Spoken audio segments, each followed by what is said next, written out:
നമസ്കാരം. രാകേഷ് മണ്ടോടി തിരക്കഥ എഴുതി എം മോഹനൻ സംവിധാനം ചെയ്ത് വിനീത് ശ്രീനിവാസൻ പ്രധാന വേഷത്തിലെത്തി തിയേറ്റർ റിലീസായി വന്ന ഒരു ജാതി ജാതകം. ഈ ചിത്രത്തെക്കുറിച്ചാണ് ഇന്നത്തെ വീഡിയോയിൽ നമ്മൾ മൺസൂൺ മീഡിയയിൽ സംസാരിക്കുന്നത്. മുന്നേ റിലീസൊക്കെ പറഞ്ഞ് മാറ്റിവെച്ച സിനിമ ഇപ്പോൾ റിലീസ് ചെയ്യുമ്പോഴും വലിയ പ്രൊമോഷൻ പരിപാടികളൊന്നും കണ്ടിരുന്നില്ല.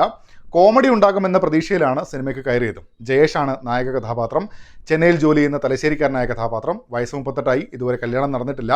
ആഗ്രഹമില്ലാഞ്ഞിട്ടല്ല, ബ്രോക്കർ വഴിയും മാട്രിമോണി വഴിയും ഒക്കെ നോക്കുന്നുണ്ട്. പക്ഷേ ജാതി, മതം, ജാതകം, നിറം, അങ്ങനെ ജയേഷിൻ്റെ കണ്ടീഷൻസ് എല്ലാം ശരിയായി വരുന്ന ഒരു പെൺകുട്ടിയെ കിട്ടിയില്ല, കിട്ടാൻ സാധ്യതയുമില്ല എന്നതുകൊണ്ട് കല്യാണം നീണ്ടുപോകുന്നെന്ന് മാത്രം. ഈ ഒരു പശ്ചാത്തലത്തിലാണ് ചിത്രത്തിൻ്റെ കഥ മുന്നോട്ട് പോകുന്നത്.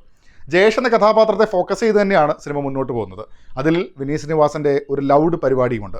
നല്ല രസമായി തന്നെ സിനിമയിൽ ഉടനീളം അത് വർക്കായിട്ടുണ്ട്.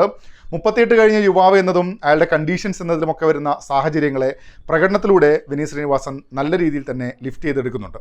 കോമ്പിനേഷൻ സീനുകളിലും ബ്ലെൻഡായി പോകുന്ന സാഹചര്യം തന്നെയാണ് ഉടനീളം കാണാൻ സാധിക്കുന്നത്. ജയേഷിൻ്റെ അച്ഛൻ കഥാപാത്രമായിരുന്ന PP കുഞ്ഞികൃഷ്ണൻ കിട്ടിലിനായിരുന്നു. വന്ന സീനുകൾ മിക്കതും രസമുള്ളത് തന്നെയായിരുന്നു. ഭാഷയുടെ ഉപയോഗവും നല്ല രീതിയിൽ തന്നെ കൊണ്ടുപോയിട്ടുണ്ട്. ജയേഷിൻ്റെ സുഹൃത്തായി വരുന്ന അമൽ താഹിയും നന്നായി തന്നെ ചെയ്തിട്ടുണ്ട്. ബാബു ആൻ്റണി വ്യത്യസ്തമായൊരു വേഷമായിരുന്നു, കൊള്ളാം.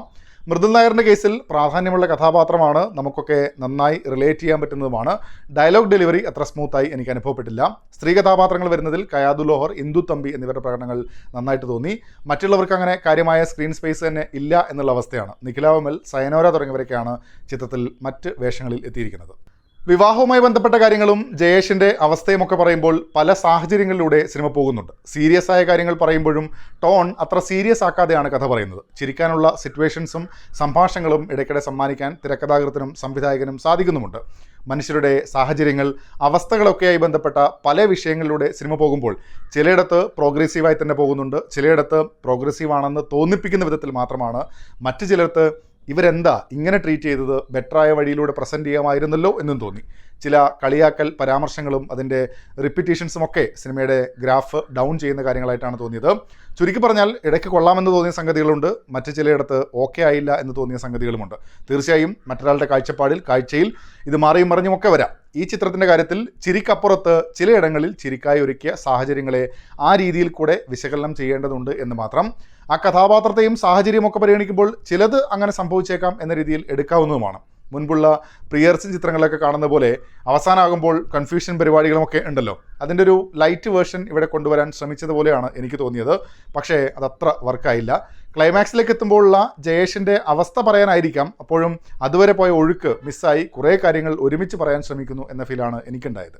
ഓവറോൾ ഒരു ജാതി ജാതകം ചിരി സമ്മാനിക്കുന്ന സിനിമയാണ്. വിനീത് ശ്രീനിവാസൻ്റെ പ്രകടനം തന്നെയാണ് സിനിമയുടെ പ്രധാന പോസിറ്റീവ് എന്നത്. നേരത്തെ സൂചിപ്പിച്ച പോലെ വർക്കായതും അങ്ങനെ വർക്കാവാതെ പോയതുമായ സംഗതികൾ സിനിമയിലുണ്ട്. അതിനെക്കുറിച്ച് വിശദമായി പറഞ്ഞാൽ സ്പോയിലർ ആയേക്കാം എന്നതിനാൽ ഈ വീഡിയോയിൽ ഞാനതിന് മുതിരുന്നില്ല. എന്നെ സംബന്ധിച്ച് ആവറേജിന് മുകളിൽ നിൽക്കുന്ന ഒരു വാച്ചബിൾ സിനിമ എന്ന നിലയിലാണ് അനുഭവപ്പെട്ടത്. ഈയിടയ്ക്ക് സലീം കുമാർ നടത്തിയ ഒരു പരാമർശമുണ്ടല്ലോ, തമാശ സിനിമകൾ മലയാളത്തിൽ വളരെ കുറവാണ് എന്നത്. കുറേ നാളുകൾക്ക് ശേഷമാണ് ഇങ്ങനെ ഒരു ത്രൂ ഔട്ട് കോമഡി പടം വരുന്നത്. എനിക്ക് അനുഭവപ്പെട്ട നേരത്തെ പറഞ്ഞ കാര്യങ്ങൾ, വർക്കാവാതെ പോയ കാര്യങ്ങളുണ്ട്, നന്നായി ചിരിച്ച മൊമെൻറ്റ്സും ഉണ്ട്. ഒരു ടൈം പാസ് സിനിമ എന്ന നിലയിൽ പരിഗണിക്കാമെന്നാണ് എനിക്ക് പേഴ്സണലി തോന്നിയത്. നിങ്ങളും സിനിമ കണ്ടിട്ടുണ്ടെങ്കിൽ അഭിപ്രായങ്ങൾ കമൻറ്റ് ബോക്സിൽ പങ്കുവെക്കുന്നു വരുന്നു. മറ്റൊരു സിനിമയുടെ വിശേഷങ്ങളുമായി വീണ്ടും കാണാം. അതുവരേക്കും ടേക്ക് കെയർ, ബൈ ബൈ.